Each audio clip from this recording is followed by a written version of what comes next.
I'm here with Stella Topaz. She is a sexological? Mm-hmm. Yeah. She's a sexological bodyworker, wheel of consent teacher, and a queer mother and grandmother. Welcome, Stella. Yeah, thank you for thank being you. on Claiming Pleasure. Oh, thanks so much for having me. Do you want to tell me a little bit more about yourself, please? I'm a queer person. I am in my 60s. I was a nurse for about 40 years. In the last kind of 10 years or so, I turned towards pleasure-based work. So then I became a sexological body worker, which means that I can touch people, teach people, coach people in feeling more comfortable in their own bodies and in their relationships. But it starts with themselves. And I also work with a practice called the Wheel of Consent, which is a touch-based practice, and I love it. So I teach and I run groups. Yeah. Wonderful. So I'd like to ask you, what draws you to this conversation of claiming pleasure in our bodies? I loved reading your introduction about why you do this and what you hope for. And I think it's really brave and I think it's really necessary. And I love the claiming pleasure line. I have things to say, both from my personal life and experience and from the work that I do. I love that you're doing this.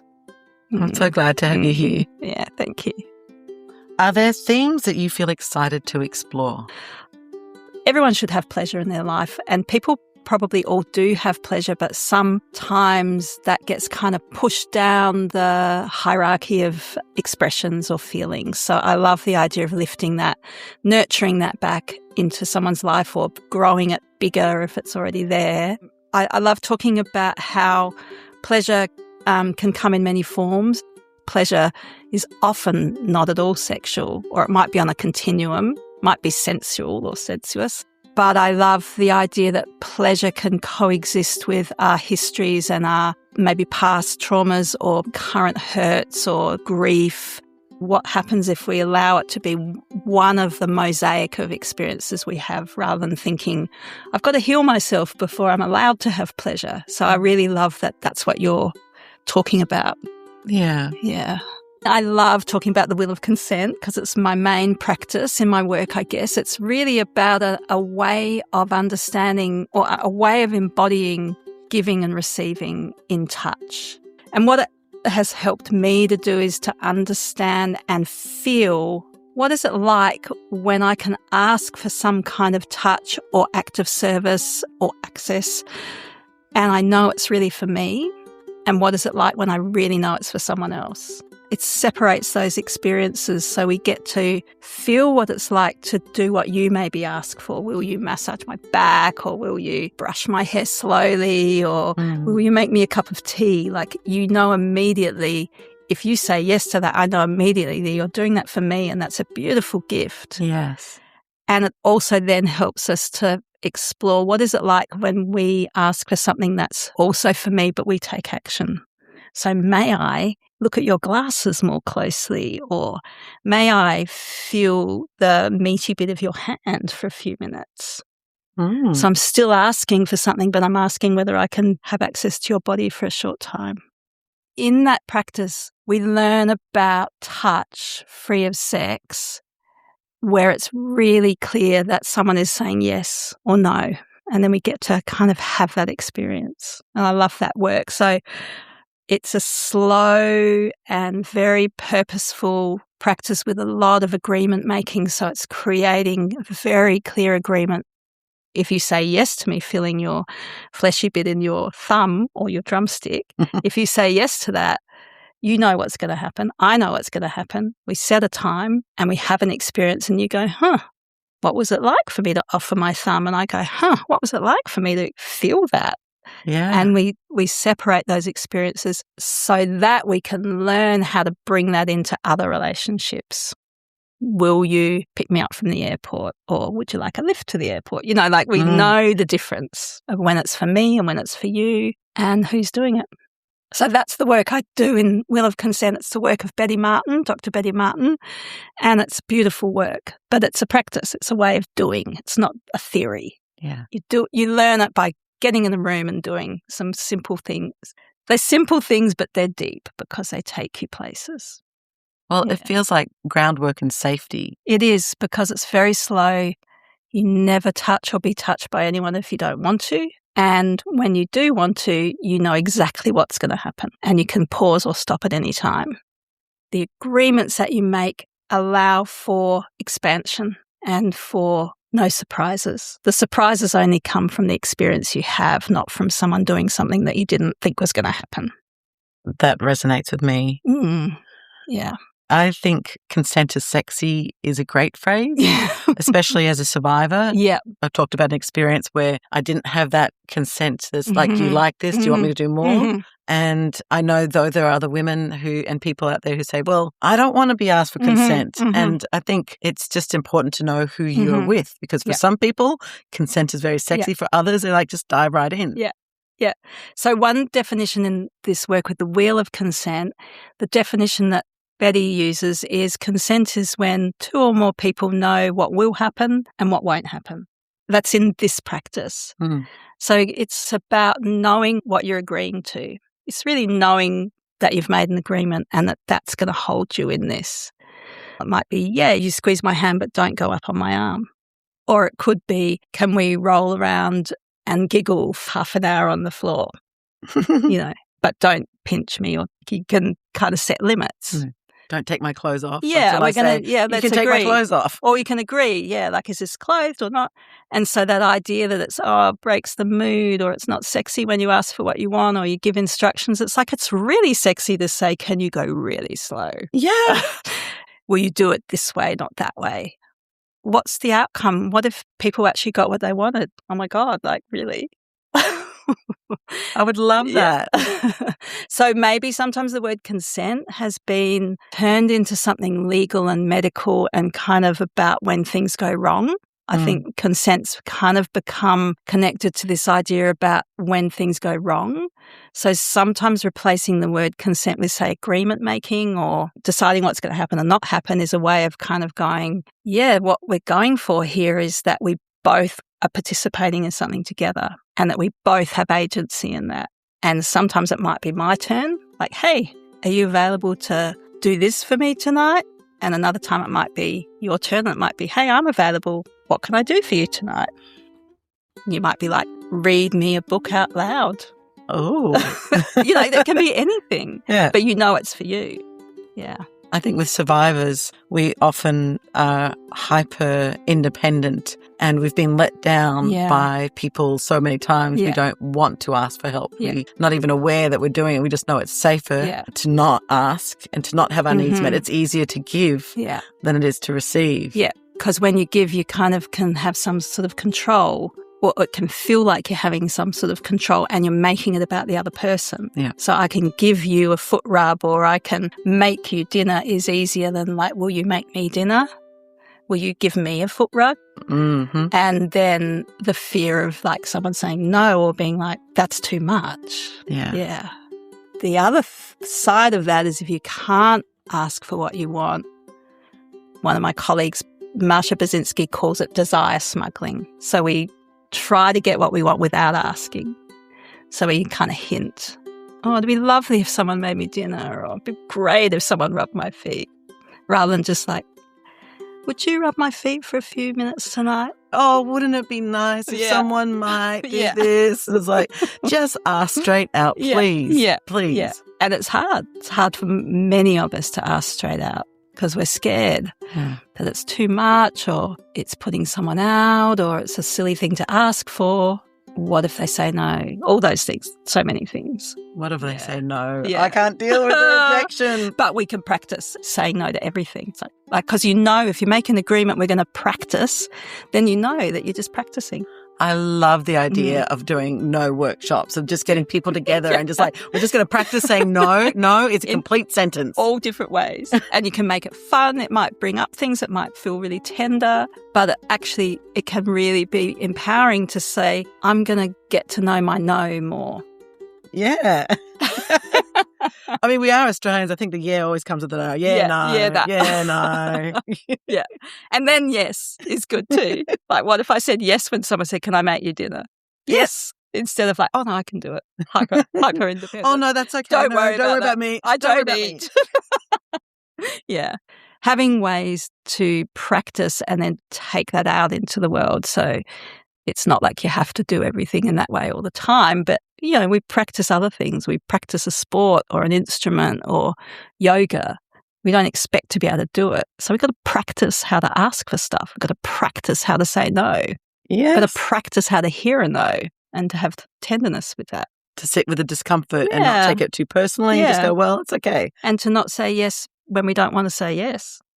Like in a setting where the permission's already been given, to be honest, we can still go along with. Well, I didn't even realize I was a victim of coercive control in that, the moodiness of somebody who just really wants to have sex, and it's hard to live with that moodiness. So you're just like, oh, well, okay, yes, let's just get rid of that. Yeah, and becoming aware during or later that that's actually really, really manipulative. And whether or not that person's just used that tactic all the time doesn't matter. We learn how to go along with stuff. Especially as girls. Different ways for different genders, but, having to hug the relative that we think smells funny, or we get taught that stuff in most families. We get taught that our no is not welcome right now. Go give your uncle a kiss. I don't want to. No. Just do it. Say thank you for the present that you didn't even like, or, like it can be little things, but as a kid you learn that you kind of have to go along with stuff. We have to unlearn that as adults. To question that and say, I don't need to go along with stuff anymore if it's not hurting anyone. It's actually hurting my relationships more to not be able to ask for what I want or say no. Add, abuse and sexual abuse in there. When we've had experiences, and I've had experiences, you've talked about your experiences, it's like we then learn that there's consequences. And there's times, yes or no isn't heard, isn't respected. So how to reclaim that as well. I still have, I had a right to say no then, even if it wasn't heard. I still have a right to say no now. Do you have experience in yourself, in your life, or in your family's life of trauma? All of the above. I mean, it's funny because I don't identify with trauma for myself, which I think is a coping strategy. I have to do this mental thing where I go, I've had 2 sexual assaults, but maybe 3 because I've kind of, intellectualized them so much. So as a teenager, I had nothing to call on when I knew it was wrong to do anything about it, and there was a house full of people and friends. And then I kind of compartmentalized that. And I had a couple of other experiences, and one involved being drugged. It kind of was the era, like in the 70s, there was a lot of permissiveness and sexual talk because of the post-pill kind of era and the post kind of sexual liberation stuff. And I just don't think we had anywhere to talk about when it's rape or when it's sexual assault. No. And a couple of our friends, we'd talk about it or we'd whisper about it, that there was nowhere to really get angry about it or to say, this happened to me, So, I kind of grew up loving sex as well. Had good sex with men, had bad sex with men, then became a lesbian and had good sex with women, non-binary people, trans people. And so sex was always okay for me. And then it was weird to go, how did I have these experiences and sex is good? And then I felt guilty about that. Actually, I think I didn't feel guilty. I think I felt like this doesn't make sense.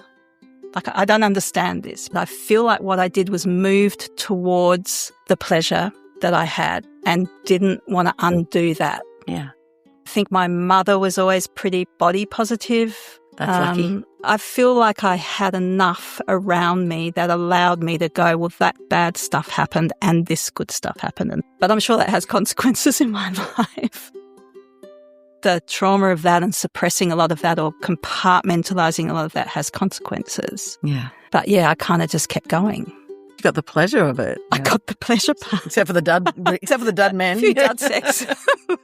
I've probably been involved in dud sex myself too. It takes 2 to have dud sex. Yeah.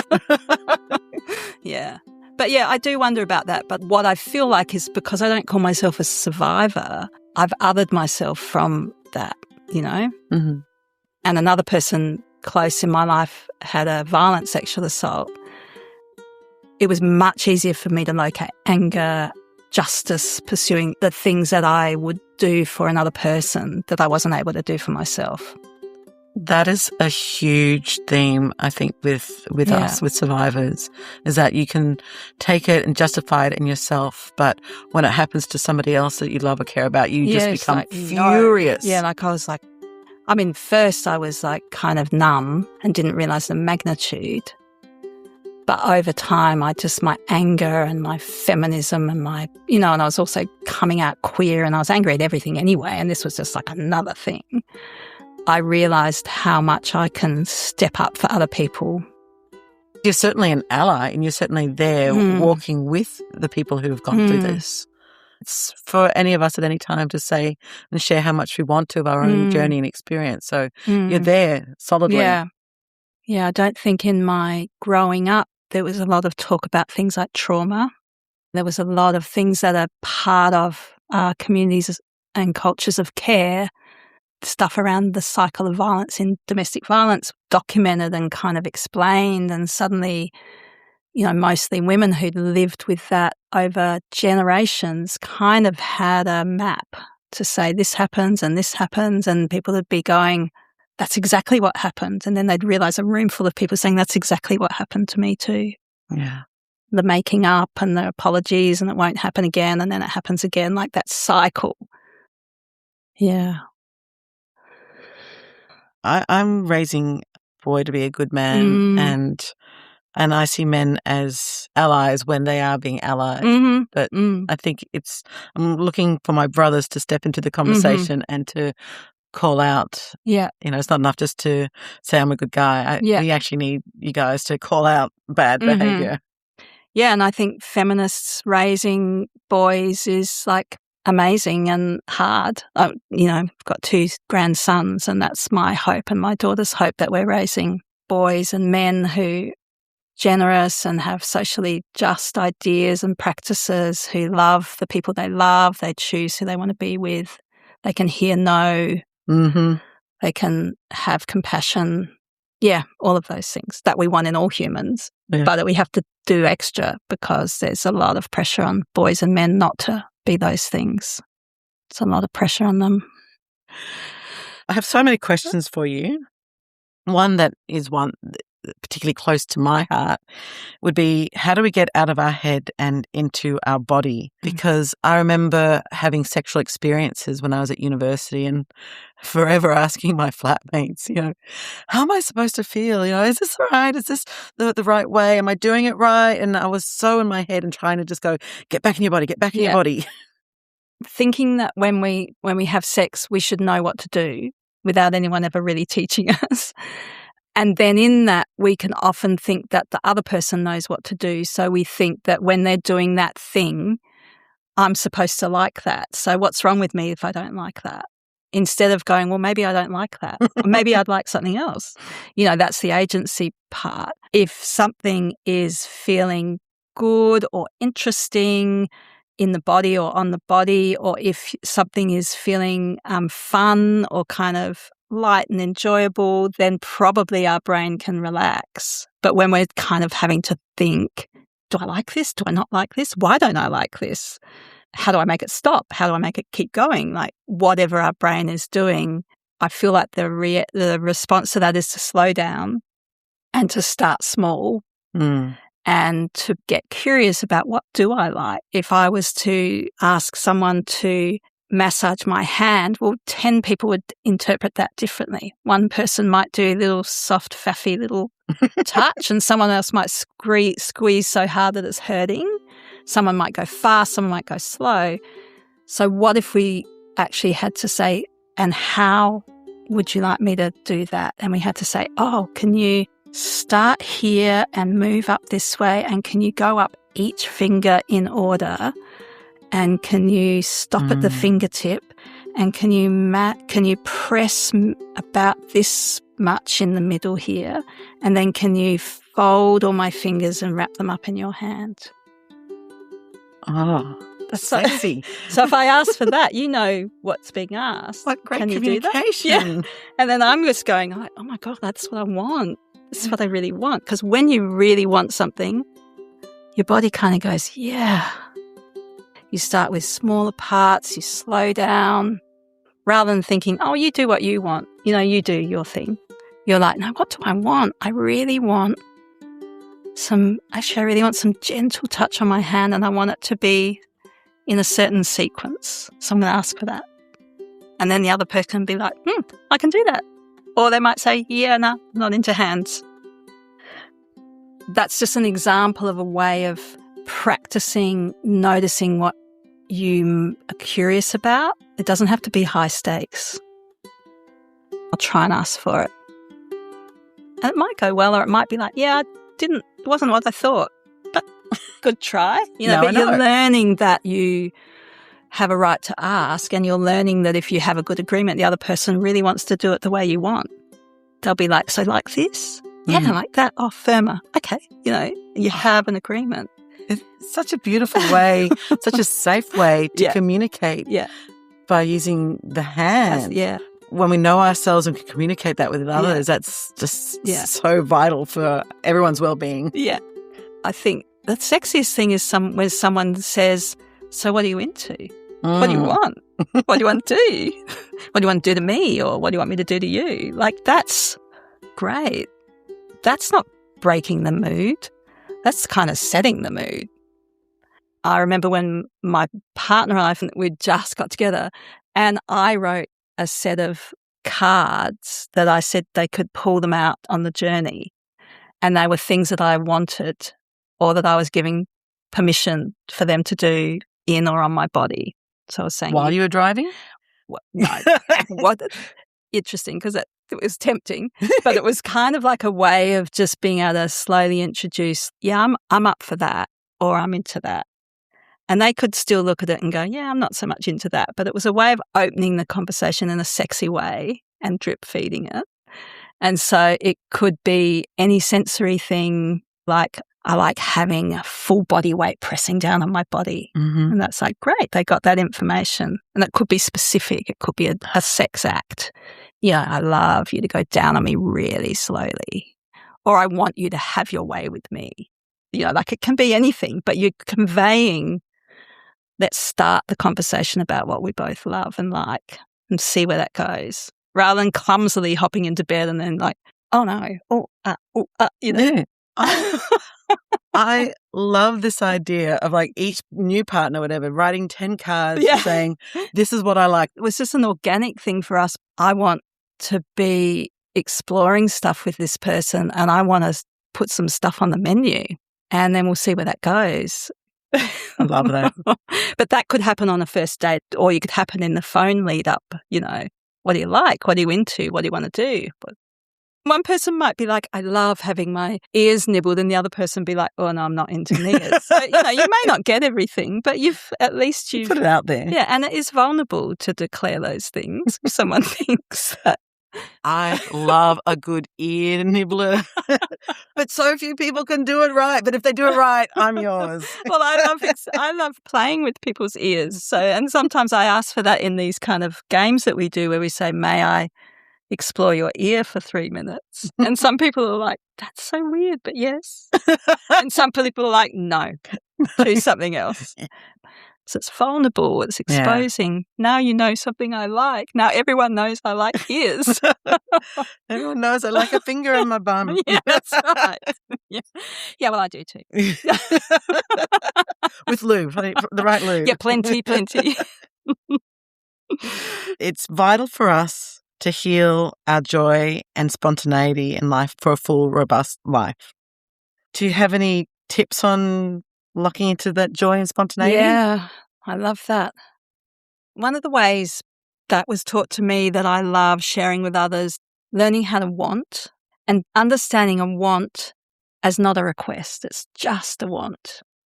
Like if you've got a child, there's rings and pens in front of me. They will be right there, picking them up, feeling them, seeing what they do, drawing on something that's not supposed to be drawn on, putting your rings on or dropping them under the bed. Kids often know how to explore, and how do we bring that back for ourselves? Or we may have it, but how do we give that space? So how do we get curious about sensation in all the ways around us? So one of the practices of wanting is noticing what already sensory things I enjoy.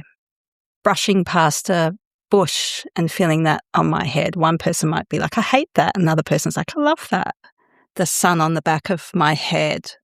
Or noticing that I touch my hand a lot and going, oh, look at that. I touch my own hands a lot. Good to notice. It's a desire. It's a pleasure. I love the sand squishing between my toes right on the edge of the beach, just where the water's just meeting the sand. So I only really spent time noticing that that was a real pleasure when I slowed down. Yeah. What feels interesting right now? Now I know that. And other people will express their desires or their wants. So we do this practice where you go back and forwards and you say, I want, and you really check in with your body. And, you go, and often it's always often the same things for me, but it's things like I want a lemon like granata in my mouth right now, cold and tart. And you just pause on that. And then you might say something you want. What do you want right now? I want to dive into 22 degrees water that's clear and fresh. And yeah. I'd love to swim under a waterfall naked. Beautiful. Feel it on your skin. Yeah. So taking time out to notice those kind of desires as being valid and valuable. And some people will start a journal of wants. They don't ever have to be met. They might be or they might not. Mm-hmm. The want in itself is honouring a desire. A want is a desire. So, I want to smell the head of my dog, sniff the top of my dog's head. Oh, I want to smell fresh baby breath. It's so sweet and divine. If you take time, you can notice wants. I love when jasmine blooms. Other people don't. You can't make them like it. And you can't stop me liking it. They're our own. They belong to us. Yes. So honouring that is also agency. And you don't have to try and convince anyone else. And the person in front of you doesn't have to try and fix it. You just listen. You can actually do that practice lying down on the floor with a friend, sending your want up into the air. And then you giggle at the other person. But you don't have a conversation, you just take it in turns. And you can move away from anything that feels yucky or brings up an association. Yeah, I'm not going there.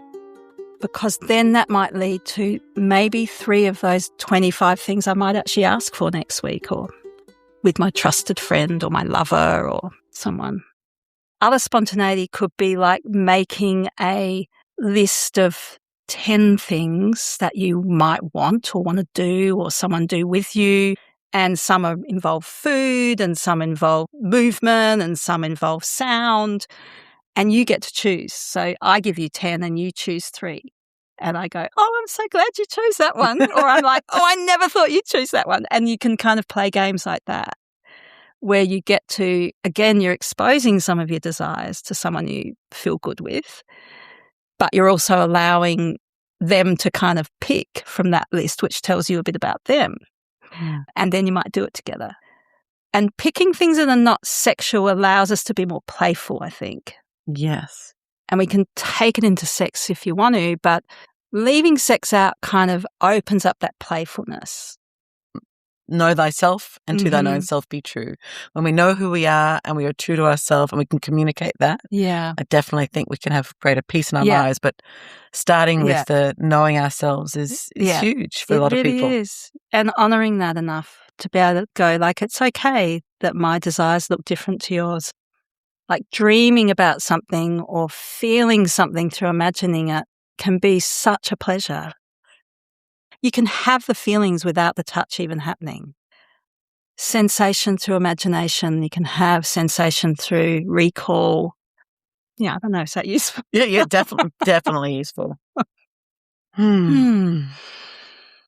I feel like it's important to do grounding exercises, and I want to do grounding exercises in every episode. Do you have a particularly good grounding tip that you can share with us? So if you're in a place where you can have your feet or you're in shoes or bare feet in contact with the surface below you, and wriggle your toes if you can, even if your feet are up in the air or, you're on a bed or a chair, you could just wriggle your toes And as you wriggle your toes, if you can notice any of the sensation that moves through your toes, your heels, you might even stretch your feet or do little movements in your feet. Just notice your feet at this time, however they work, whatever their shape, whether you're looking at them or imagining, whether they move or they don't, if they have pain or not. It's okay, just move to the curiosity of your feet.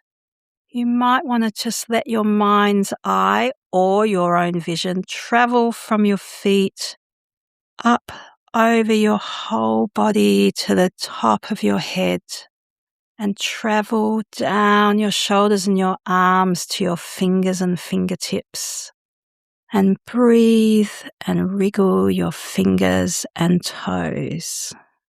And just breathe a couple of slower, deeper breaths and move however you want to.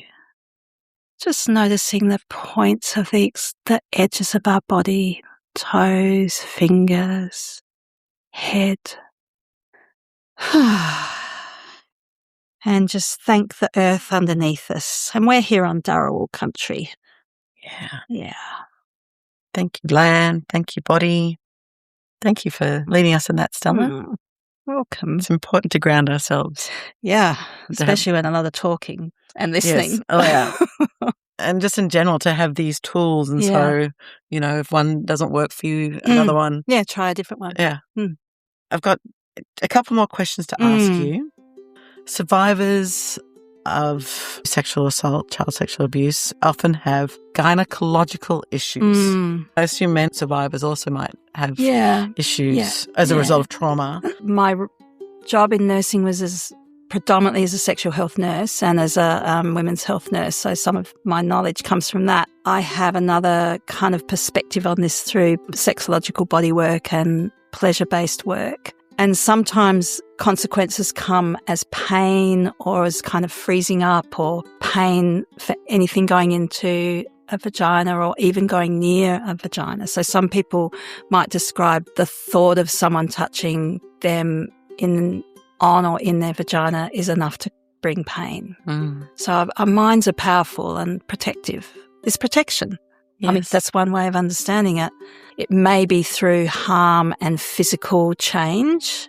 So it may be through scarring and other harm that's happened, or it may be through fear or a combination. And it might also be through numbness. Some people have pain. Some people describe numbness. I don't feel anything, or I don't feel what I want to feel or what I think other people feel.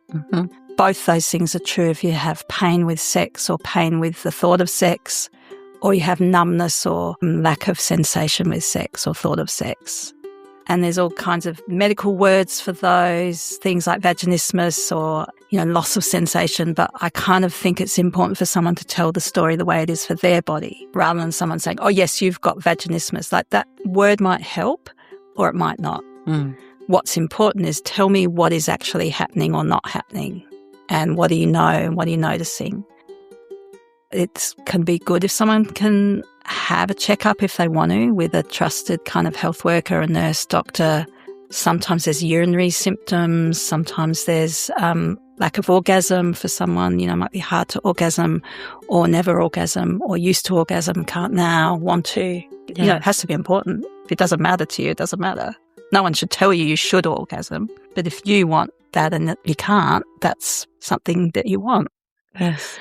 Or for guys, if it's erectile, difficulty getting erections or holding erections, and they might feel like that's really connected to what happened to them, what happened to me in my trauma, in my assault. There's some, usefulness in excluding that there's not nerve damage or scar tissue that could be contributing. But I would be working with how to slow down and be in charge with any touch that happens to you. One way in sexological bodywork is mapping. So I'll talk about this from a vulva-vagina perspective because I'm more familiar and experienced with that. Yeah. And mapping might be, first you reach an agreement about is sometimes people ask, I want you to look at my vagina or touch my vagina or tell me what's wrong. Like people will come with that. And it's like, well, I'm not going to tell you what's wrong because you're the one. But what I can do is work with you to try to understand what's happening. You can tell me, show me. If you want this, I can touch as well so that you can tell me what you're noticing. So mapping might be for pleasure, but mapping might also be because someone feels like there's a problem. Okay, show me what you know. Introduce me to your vulva. Everyone is different. Do you look at it? Do you touch your own vulva? If you do, tell me what you know. If you don't, are you interested in that, getting to know your own vulva? And then we might do that together. An example might be if someone says, I always have pain as soon as something goes inside my vagina. So it might be heterosexual sex, it might be with a toy, it might be self with your own finger. And when I'll say, so where do you notice the pain? Everywhere. And then what we do is maybe explore, if we really slow down and I just put my finger here on the outside, is there pain there? No. But I'm scared. Okay, so we'll slow right down. So I might just sit there for a while, having a chat with my finger just sitting there. Yeah. And then it might be, oh yeah, okay, I feel ready. Would you go in a little bit? And so then it's guided by the woman.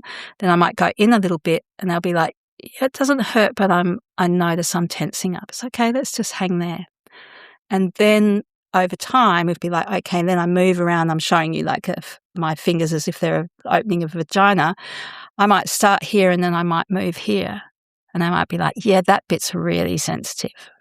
And then I move up here and they go, that's fine. And then I move over here and they go, that's fine. So what we've moved from is my whole vagina hurts to my vagina hurts here. Yeah. Or it hurts when you go there. Or it feels okay when you go there. Or it actually feels nice when you go there. Like it actually, you start to have the possibility of a different story, which is my whole vagina's kind of hurting or I'm scared. Or I'm broken. Yeah, or I'm broken. To, okay, would you be interested in going home and just every day just spending a few minutes just resting a finger near the opening of your vagina? You know, as you would for a dear friend who's scared, just go slowly and just hang out. No pressure. A lot of the techniques that are about stretching and enlarging and using the kind of expanders. You know, some people get told that their vagina's too tight, so they have to use expanders. And that can work for some people, but it's often in a framing of like, you've got to push through, you've got to push. And this approach is more like there's no forcing anything, there's no pushing. It's slowly getting to know your own vulva and vagina. It could also be about revisiting all the parts. Like, let's get a mirror out together. Do you know this bit? Or do you like being touched around here? No, not so much. Or do you like a little gentle squeeze here? Oh, I've never had that. I quite like that. So even though it sounds sexy, it's very much a collaboration about together we are meeting your vulva. Yeah. I'm doing this for you. I'm not doing this for myself. And I'll only do what you ask or want. And we'll pause or stop at any time. If someone's kind of like, no, I want you to go in hard, I'm like, I'm going to do that. Let's just go slow. It's not useful to try to push through pain. It's more useful to gradually notice what there is to notice. You can use mapping with any part of the body, but with the vulva or the vagina, you can use it with penises, you can use it with the anus. It's slow. It's a lot of communication. It's not like you do what you think I need. No. So there'll be a lot of like, shall I hang there or shall I move? Yeah, and I think I'd like you to move. Okay. Do you want more of my finger or less? You know, so it's very negotiated. Mapping is really about returning agency to understanding your body, but also change what might be a story that you have that maybe you could rewrite that story. Yeah. That actually my whole vagina isn't on fire. It's just I need more time for someone to put an object or finger in my vagina. Now I know I need more time and more lube. I know you're a fan of more lube. We've talked about that. Lube, like, go for great. lube. You don't have to wait until you need lube. You just have it anyway. Yes. If what you know is like, yeah, I'd love you to put your fingers inside, you know, my vagina, but it takes me time. I would want you to go slow. Are you willing to go slow? And can I tell you what pace? Because going fast is you've already hit the pain before you know where it came from. Yeah. All of our nerve endings are just at the front of the vagina. Well, yeah, I mean, the clitoris and different people have different sensation. Like I have sensation in my vagina. I love the feeling of fullness inside my vagina. And when people talk about orgasm as only the clitoris, I experience like a kind of vaginal kind of pelvic orgasm, and other people don't. So again, you're learning about people. It's not like you don't have to be like me, but I get to know how I am. And some people don't like their clitoris touched much at all, and other people are like, yes, I do. Some like it you don't gently have to want it. Yeah, some like a firm touch. That's right. And some people like it after they've orgasmed and not before. So you're learning about, this is me and this is what I want. If I'm going to share having sex or pleasure with someone else, what if they could know what I like and I could know what they like? Wow, maybe we'll actually have something of what we want. Huzzah! Why do we make it so hard? I don't know. That's what we're trying to make it easier for everyone. Yeah. Talking about making it easier, because I know we're almost out of time. Yeah. Do you have any advice for supporting practitioners when they're dealing with other people's traumas? It's really important to have some form of supervision or debrief, whether it's in a group of peers or whether it's a supervisor that you pay. It's not appropriate to use your friends or lovers or family for that.